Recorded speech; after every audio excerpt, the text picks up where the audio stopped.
माँ लक्ष्मी विष्णु भगवान महाराज भाव से जब विराजमान है तो एक समय माँ लक्ष्मी भगवान विष्णु से कहती है कि प्रभु पूरी दुनिया आपकी पूजा जो करती है ना, बोले हाँ करती है, तो ऐसा मत सोचना कि पूरी दुनिया जो आपकी पूजा कर रही है तो आपके लिए कर रही है। फिर बोले पूरी दुनिया को लक्ष्मी जी की चाह है और लक्ष्मी जी को महाराज लक्ष्मी की प्राप्ति के लिए सारी दुनिया विष्णु जी की पूजा करती है। विष्णु भगवान ने कहा देवी ऐसी तो कोई बात है नहीं, मेरे भक्त लोग मेरी पूजा करते हैं, क्या लक्ष्मी जी के लिए थोड़ी करते हैं मेरी पूजा? क्यों जी अमरावती वालों, हम भगवान चतुर्भुज की विठलनाथ भगवान की पूजा करते हैं तो क्या लक्ष्मी जी के लिए करते हैं?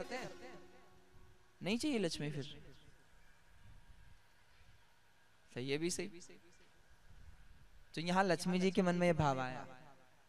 और एक बात ध्यान देना, जहाँ समर्पण होता है वहां कभी लड़ाई नहीं होती है, और जहाँ अभिमान होता है वहां रोज रोज लड़ाई होती है। शंकर जी की कथा में आप लोग बैठे हो, शिव और पार्वती में कभी झगड़ा नहीं हुआ है।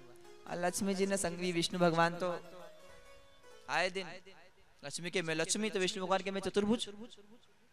तो यहाँ जब दोनों में अनबन हुई तब विष्णु भगवान कहते हैं देवी 33 कोटि देवताओं में अगर कोई अपूर्ण है तो वो तू है, और तेरे कारण कोई मेरी पूजा करे ये संभव, मेरी पूजा तो मेरे भक्त लोग करते हैं। अब लक्ष्मी जी को ये बात बुरी लगी और लक्ष्मी जी बैकुंठ का त्याग कर देती है, चल पड़ी, अपने पियर आ गई। ख्याति देवी की संतान माता लक्ष्मी, दाता विधाता इनके दो भाई, और आ गई तो अपनी मैया से सारी बात कही कि मैया विष्णु जी ऐसा कह रहे थे। तो माता जी ने कहती बेटा कह रहा था तो मत जा, यही हमारा घर ही रही। देखो आधे से ज्यादा रिश्ते तो रिश्तेदार तोड़वा देते हैं क्या जी, और बाद में कोई नहीं पूछे, इसलिए ध्यान रखना चाहिए। तो संत कह रहे माँ लक्ष्मी कुछ समय अपने घर निवास करती है, फिर बाद में पता लगा कि कब तक वो बर्तन की आवाज आने लग जाती है महाराज। भोजई तो अपनी को नहीं भाई, अपनो माँ बाप जने अपना घर अपनों पर भोजई। और अगर आप चाहते हैं ससुराल महाराज पिहर में सम्मान हो तो देवता का साथे जाओ तो खूब सम्मान, नहीं जावानी 4 दिन सम्मान, फिर भोजई मुंडो न्यू करे महाराज सेवा करो, चलो करो काम। तो यहाँ बहुत ध्यान देना। बोले भक्त वत्सल्य भगवान की। तो लक्ष्मी जी को समझ में आया कि जो मैंने किया वो अच्छा नहीं किया, मुझे विष्णु जी का त्याग नहीं करना था, मुझे विष्णु भगवान के लिए वापस महाराज भगवान को मनाना पड़ेगा। तब माता लक्ष्मी देवर्षि नारद को आवाहित करती है, नारद जी का आगमन हो जाता है। पूछा नारद जी मेरा और विष्णु भगवान में जो झगड़ा हुआ है, सरल भाषा में कहे तो मैया कह रही है समझौता करवा दो। क्या समझौता? नारद जी ने कहा मैं उनके सामने कैसी बात नहीं कर सकता क्योंकि वो मेरे भगवान है, मैं उनको नहीं समझा सकता। कौन समझा सकते हैं? बोले इंद्र समझा सकता है। तब लक्ष्मी माता देवर्षि नारद इंद्र भगवान के पास गए और हाथ जोड़कर माँ लक्ष्मी कह रही है भैया हे देवराज आप भगवान विष्णु से कहिए ना कि मुझे पुनः स्वीकार कर ले, मुझे क्षमा कर दे। तब देवराज ने मना कर दिया, मैया मेरे बस की बात नहीं है, रिश्ते तुड़वाने में 1000 लोग और समझौते में कोई नहीं आता, इसलिए दुनिया के चक्कर में आकर कभी महाराज संबंध नहीं बिगाड़ना चाहिए। ये कथा कह रही है शिव पुराण, संतजन कह रहे हैं। माँ लक्ष्मी कुबेर भंडारी के पास गई, उन्होंने मना कर दिया। लक्ष्मी जी कुबेर जी को, इंद्र जी को, देवर्षि नारद को साथ में लेकर ब्रह्मा जी के पास गई। ब्रह्मा जी से निवेदन किया आप हमारा कार्य कर देंगे क्या? ब्रह्मा जी ने कहा हमारा बस की कहाँ है माँ, वो भगवान किसी की नहीं मानते। हाँ एक देवता की मानते हैं, किनकी? शंकर जी की। अपन सब लोग मिलकर शंकर जी के पास चलते, और सभी देवता ब्रह्मा जी और माँ लक्ष्मी पराम्बा और साथ ही हमारा देवर्षि नारद, इंद्र और कुबेर भगवान शंकर जी के कैलाश पर्वत पर आए।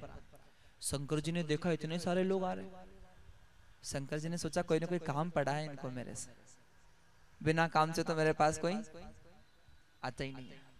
शंकर जी ने पूछा क्यों ब्रह्मा जी कैसे आना हुआ? तो सारी लक्ष्मी जी की बात बता दी कि इन दोनों में लक्ष्मी नारायण भगवान में अनबन हो गई है, आप इन दोनों को समझाइए और समझौता करवा दीजिए। शंकर जी का ठीक है इतनी सी बात है, चलो कह देते हैं। अब हाँ तो कर दी, अब घर में गए और घर में जाकर त्रिशूल कुछ सामग्री होती है ना महाराज, सीधे सीधे थोड़ी चले जाएंगे। अब घर में गए, त्रिशूल डमरू लेकर महाराज आने लगे, तो माँ पार्वती पूछ रही है प्रभु कहाँ जा रहे हो? बोले वो दोनों में महाराज लक्ष्मी जी और नारायण में अनबन हो गई है, मैं समझाने जा रहा हूँ। माँ लक्ष्मी जी माँ पार्वती रोटी बनाते बनाते तवा माथे रोटी धरने बोली भी गणेश और कार्तिक दो ही आपस में बात नहीं करे, दो ही में झगड़ो चल रही है, उनके कभी समझाया नहीं ना, वहां समझाने जा रहे हो, कोई जाने की जरूरत नहीं है, यहीं रो। शंकर जी ने त्रिशूल रख दिया। ये कथा में बहुत कुछ सिखा रही है। अगर गृहस्थ में सुखी रहना है ना, श्रीमती कहे तो अपने मान लो और अपन कहे तो श्रीमती मान लो, तो आपका घर घर नहीं, आपका घर स्वर्ग बन जाएगा महाराज। जैसे ही कहा ना पार्वती माता ने बिना संकोच के रख दिया त्रिशूल, नहीं जा रहे। बाहर आकर कह दिया ब्रह्मा जी से, ब्रह्मा जी चलता पर मेरे को एक काम आ गया है, आप तो कह देना विष्णु भगवान से मैंने कहा है तो समझ जाएंगे। अब नहीं जा पाए, सच्ची महाराज सामने वाला नहीं बदलने वाला है, बदलना अपने ही पड़ेगा। और इसलिए अपन चुप हो जाओ, पलट के उत्तर मत दो। अगर सामने वाले ने कुछ कहा है, आप चुप हो जाओगे ना तो अपने आप उसको अपनी गलती का एहसास हो जाएगा। और आप कुछ कहोगे, ऊपर से वो कुछ कह देंगे तो झगड़ा सितारा। और ऐसा होगा तो रोज दिवाली, रोज पटाखा। इसलिए घर को स्वर्ग बनाना है ना, तो सहन करना सीखो महाराज। थोड़ा बहुत एडजस्ट करो, थोड़ा हम निभाएंगे, थोड़ा सामने वाले निभाएंगे तो घर स्वर्ग हो जाएगा। तो यहाँ माँ लक्ष्मी जी बड़ी दुखी हो गई, ब्रह्मा जी भी साथ छोड़ गए, इंद्र भगवान कुबेर जी भी अपने धाम को चले गए। अब देवर्षि नारद सिर्फ अकेले बचे। तब माँ लक्ष्मी से कहा, माँ शंकर जी को मनाना है तो शंकर जी की सेवा करनी पड़ेगी, और शंकर जी ही हैं जो आपको विष्णु भगवान से मिला सकते हैं। आप सेवा करिए शंकर भगवान की। तब माँ भगवती माँ लक्ष्मी भगवान शिव की पार्थिव पूजा शुरू करती है। कलयुग में सबसे श्रेष्ठ पूजा है भगवान की पार्थिव पूजा। बहुत सारे लोगों का प्रश्न होता है कि महाराज जी घर में शंकर जी रखे ही नहीं रखे। वैसे शंकर जी की पूजा करनी है तो पार्थिव पूजा कर लीजिए, सबसे श्रेष्ठ है। उसके बाद भी अगर आप रखना चाहते हैं तो घर में फिर नर्मदेश्वर महादेव को रखिए। तो यहाँ बड़ा सुंदर सा भाव कहा है। माँ लक्ष्मी भगवान शंकर जी की सेवा पूजा करने लगी, रोज पार्थिव निर्माण करती है। जो भी महाराज इन किन प्रकार जो भी सामग्री जुटा पाती थी वो सामग्री भगवान शंकर जी को अर्पण करती थी। वो कहते ना महाराज कि कब तक, एक दिन की, 2 दिन की, 1 महीना, 2 महीना, 1 साल, 2 साल, बहुत समय बीता पर शंकर जी प्रसन्न नहीं हुए। तब माँ लक्ष्मी बड़ी दुखी हो गई, क्या करूं जिससे मेरा भगवान मुझे मिल जाए। हे महादेव आप कैसे प्रसन्न होंगे जिससे मेरा विष्णु भगवान मुझे, अब ध्यान देना। माँ लक्ष्मी रोने लगी, पूजा की सारी सामग्री चढ़ा दी, अब मेरे पास क्या है जो मैं आपको चढ़ाऊं। और रोते रोते माँ लक्ष्मी पराम्भा भगवती का भाव ऐसा जागृत हुआ कि उन्होंने अपने दिव्य स्वरूप से अपने देह से एक अंग को काट लिया और वो अंग काटकर भगवान महादेव को ऊपर अर्पण कर दिया महाराज। और जैसे ही अर्पण किया महादेव घबरा गए, सीधे वैकुंठ भगवान विष्णु को साथ में लिया और जहां माँ लक्ष्मी सेवा कर रही थी वहां प्रकट हुए और माँ लक्ष्मी के हाथ में भगवान विष्णु का हाथ दे दे, ये लो लक्ष्मी जी तुम्हारा भगवान। और यहाँ संतजन कहते हैं आज लक्ष्मी मैया की आंखों में आंसू। और शिव कृपा से भगवान तो मिले।